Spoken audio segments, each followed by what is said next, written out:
24 horas. Como não bastasse, o nosso adversário também está ao nosso derredor.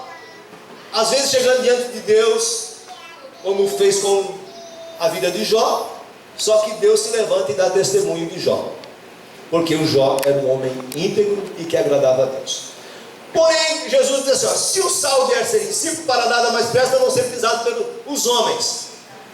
Eles usavam, você sabe que o sal é extraído, aí eu não vou trazer toda a ciência do sal, mas o sal é extraído de rochas, e o sal passa pela refinaria, mas o que sobra do sal, quando o sal não tem sabor, nas cidades antigas, eles usavam como aquele areião para colocar nas estradas.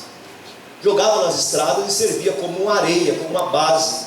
Hoje nós falamos de seixo, de base brita, de pedra, de areião. Lá eles jogavam sal. E aí, por que Jesus fala que nada mais prestava esse sal a não ser para ser pisado pelos homens? Porque era usado para isso. Você vê que quando a Serra do 12 está congestionada por causa do gelo, o que eles fazem? Jogam o quê? Agora eu descobri que o sal descongela. Sabe quem tem muito crente congelado? Está faltando sal. Joga um sal nele, joga um sal na ferida para ver se ele não salta para cima já. E joga um caminhão de sal, a reta escavadeira espalha sal, de repente o gelo vai embora, porque o sal entrou em ação. Agora, coisa boa é descobrir que o sal derrete o gelo, né? Vou trazer uns quilos de sal aqui para a igreja para jogar na cabeça de muitas crentes para ver se tiram frieza, né? Não precisa, né? Esse sal é aquele que desce de cima e vai iluminando a nossa vida. Aí eu falei um dia lá no pastor Fidel sobre que numa cidade tinha muito sal e esse sal acabou se estragando. E aí o sal estragou e eles disseram assim: nós vamos fazer o seguinte, para não perder esse material, nós vamos pavimentar uma rua e nós vamos usar o sal para colocar embaixo, esse sal que já está estragado, vamos usar ele para colocar embaixo da lajota. Vou falar lajota para você entender. Quando eu falo em pavimentação, é lajotar uma rua. E aqui nós somos beneficiados num bairro aqui que 3, 4 ruas foram asfaltadas, não é lajota, mas é asfaltadas, pavimentadas. Embaixo desse asfalto foi colocado uma matéria-prima, uma base, foi colocado um rolo opressor.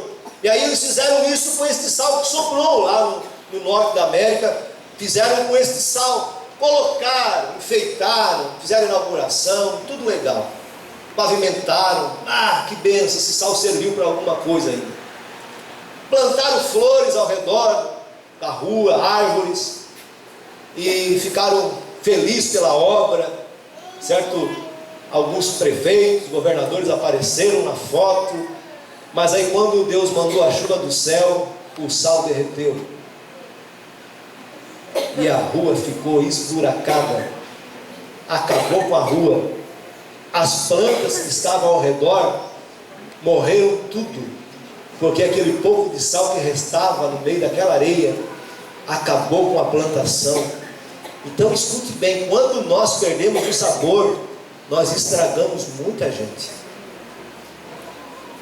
Quando nós perdemos a verdadeira identidade de cristão e nós deixamos de temperar a nossa língua, o nosso falar, o nosso agir, nós vamos estragar muita gente.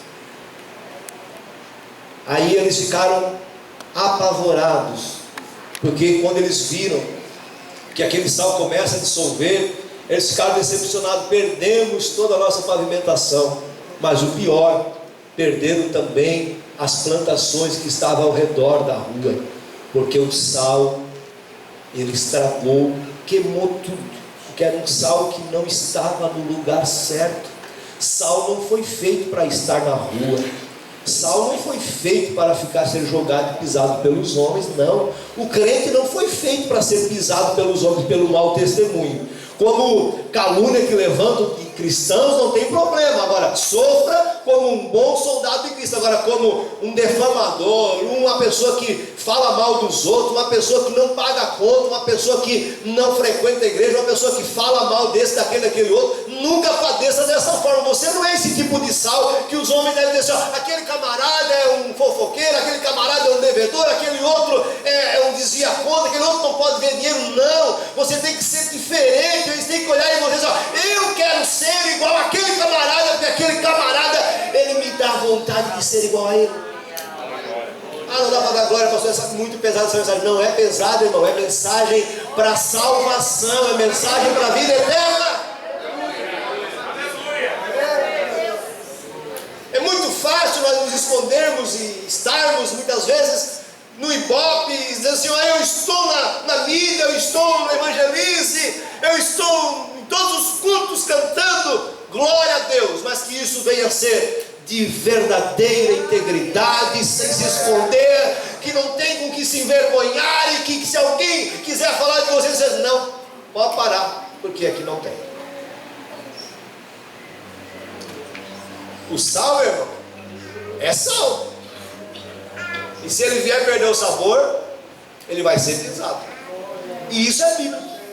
Quando a pessoa perde a identidade, ele está na boca do povo. Quando a pessoa perde a sua integridade, ele está na boca do povo. Não quer ir para a boca do povo? Seja sal. Não quer ir para a boca do povo? Seja um adorador. Aleluia. Não quer que alguém fale mal de você? Faça as coisas certas. Não quer que alguém diga que você está devendo na rua? Pague a conta. Aqui é meio branco, meio franco o negócio, né? Mas a gente ocultando essas coisas. Jesus disse assim, tem dois caminhos, céu e inferno, não tem outro meio. É aqui ou é ali. Nós temos que saber que nós não estamos aqui para agradar o pastor, nós não estamos aqui para agradar... Não, nós estamos aqui, irmãos, porque Jesus nos salvou. Nós estamos aqui na igreja porque Jesus pagou um preço muito caro. E longe de mim, e longe de qualquer um outro pregador que assumir essa tribuna, tentar puxar para si alguma atração, alguma glória. Toda glória e toda honra é dada ao nosso Deus. Toda honra e toda glória é dada ao nosso Deus. É Ele que merece ser exaltado, ser glorificado, ser adorado. E nós, como sal da terra, nós somos discípulos dele, e precisamos observar os seus mandamentos para que a sociedade veja em nós uma diferença. Porque eu já falei, repito, hoje ser cristão da Ibope, hoje ser cristão, você vai para a mídia, né? Sérgio, eu vou ter que fazer um acordo contigo.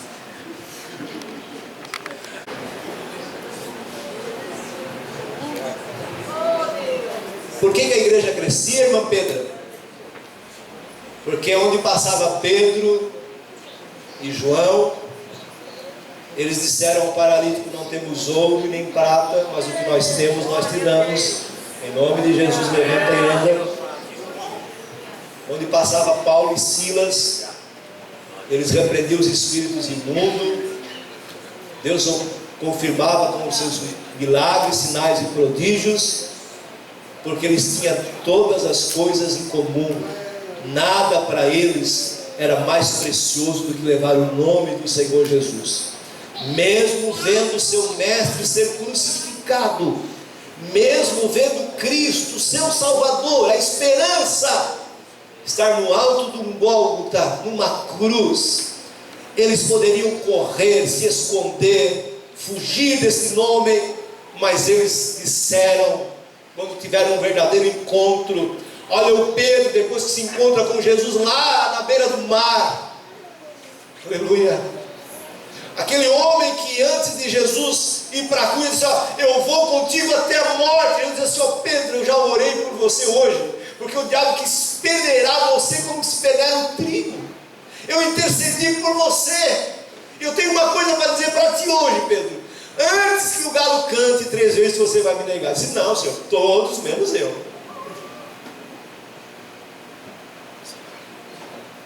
E quando Jesus encontra com Pedro, lá no capítulo 21 de João, Jesus faz 3 vezes a mesma pergunta para Pedro.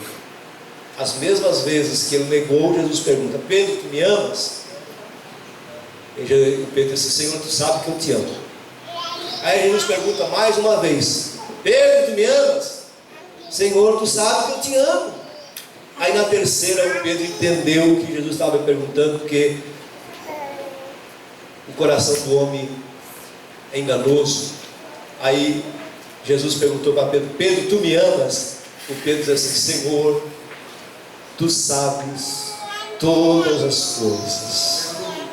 E quando Pedro deu essa resposta, Jesus disse assim: então vai e apacenta os meus cordeirinhos. Aleluia.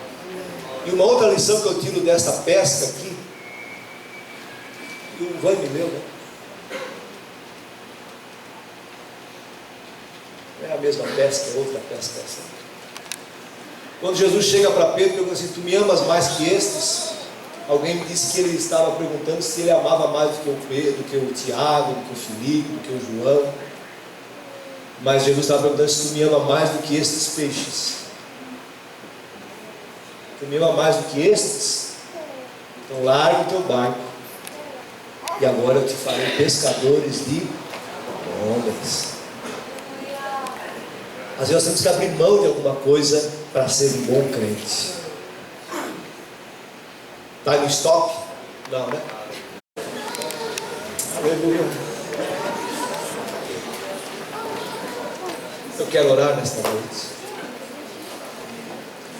Nós precisamos ser conhecido como um princípio de preservação no meio de uma sociedade corrompida. O Senhor falou de um tipo de crença que não é só um nome, não é só um rótulo, mas é a qualidade e a santidade de cada um, que deve permear a vida, os pensamentos como manifestação. A Bíblia diz que um pouquinho de fermento leveda toda a massa, né? Você bate o pão. A irmã Neca que faz pão, né? A irmã Neca faz pão, cavaquinho. Faz o pão, mas se não tiver fermento, nada presta. Não cresce. A massa não leveda. Sem fermento, o pão fica ruim. Só que no meio do crente não pode existir fermento, porque o fermento incha. E crente inchado não entra no céu. Tudo tem que. Assim como um pouquinho de fermento leveda toda a massa, algumas coisinhas que nós deixamos entrar na nossa vida pode estragar e inchar, estragar a nossa realidade de cristão. Então nós devemos ser uma vida permeável, valiosa,